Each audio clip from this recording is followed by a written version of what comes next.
it's a comprehension problem. We're focusing so much on our own needs. We're not really focusing on the needs of the river.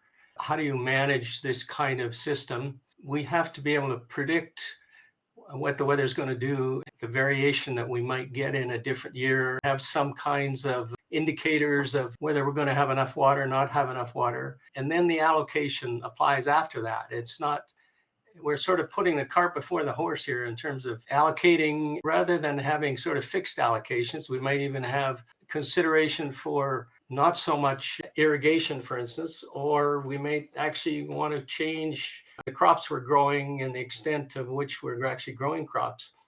So I think we have to look at a much more comprehensive idea of what's really happening here. If you think about this area, it's an area that has these really rich soils because they had thousands of years of native grass growth that enriched the soils. So these soils look and appear as if they would be good to grow crops, but limiting factor has always been precipitation. It's always been water. So irrigation was the solution to that. But we're now using this massive input of water every year to sustain crops in this region. We're growing crops that are water heavy. They consume a lot of water. So we're not growing drought tolerant crops. We're forcing crops to grow where they wouldn't naturally grow at the expense of our rivers. The argument will be that irrigated agriculture is this massive part of our agricultural industry, but a little bit more than 5% of all agricultural land is irrigated.